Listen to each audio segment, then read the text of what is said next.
Hello viewers, இன்றைக்கி நாம் தக்காளி சாதம் செய்ய போகிறோம். அதுக்கு 4 தக்காளி, ஒரு வெங்காயம், 4-5 பூண்டு தட்டி வச்சுருக்கேன், கருவேப்பிலை இதெல்லாம் எடுத்து வச்சுருக்கேன். எண்ணெய் காஞ்சிருச்சு, கடுகு போட்டேன். வெங்காயம் பூண்டை முதல்ல சேர்த்து வதக்கிடலாம். நல்லா வதக்கணும், பொண்ணு நிறமாக வதக்கணும்.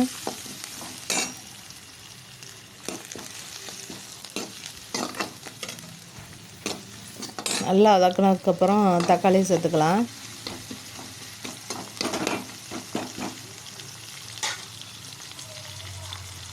உப்பு சேர்த்துக்கிறேன்.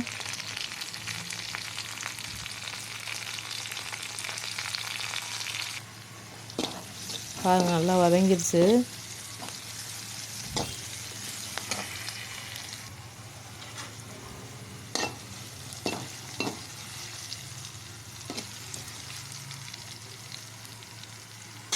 இப்போ நம்ம தக்காளியை சேர்த்துக்கலாம்.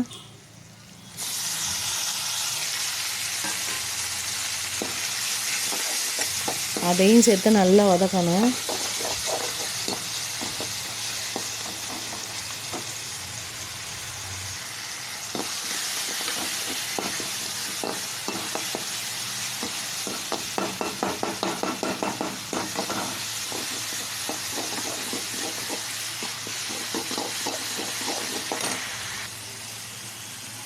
இப்போ மசாலா சேர்த்துக்கலாம். கொஞ்சம் மஞ்சத்தூள், 1 டீஸ்பூன் மிளகாத்தூள், பச்சை வாடை போக நல்லா வதக்கணும்.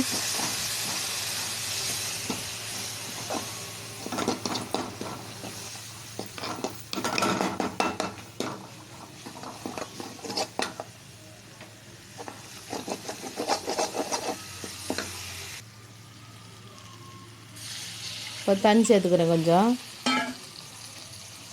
கொஞ்சோண்டு போதும். அது நல்லா தக்காளி கரைஞ்சி ஒன்றா சேர்றதுக்காக.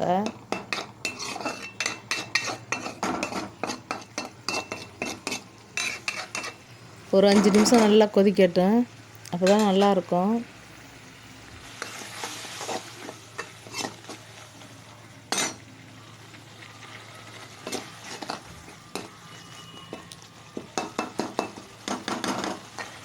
நல்லா வதங்கி சுண்டணும்.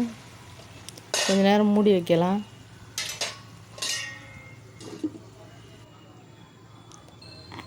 இப்போ நம்ம ஆம்லெட் போடுறதுக்கு முட்டையை உடைச்சி ஊற்றிக்கலாம்.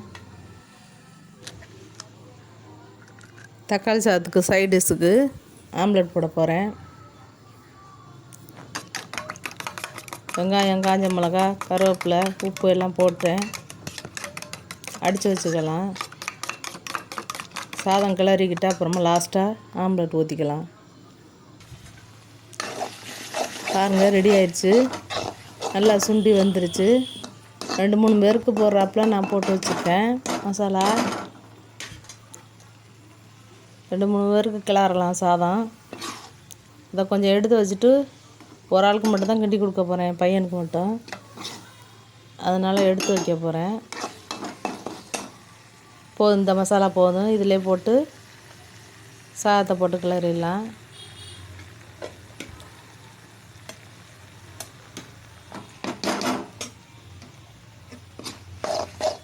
பாருங்கள், தக்காளி சாதம் ரெடி ஆயிடுச்சு. இந்த கிளறி வச்சுட்டு ஆம்லெட் போட்டுக்கலாம்.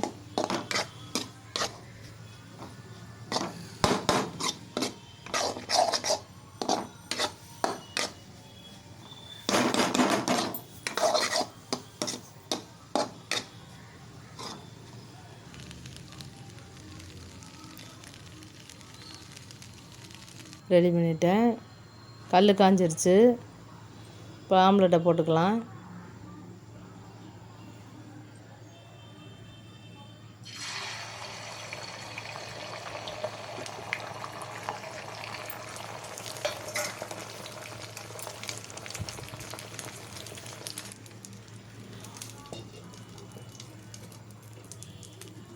பரட்டி போட்டுக்கலாம்.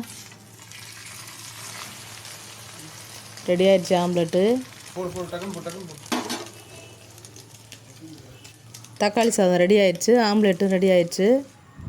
நீ சாப்பாடு போட்டு கொடுக்க வேண்டியதுதான்.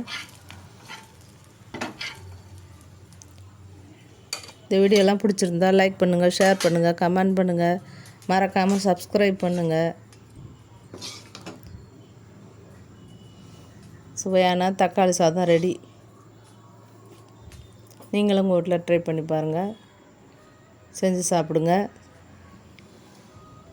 சந்தோஷமாக இருங்க, பி ஹாப்பி.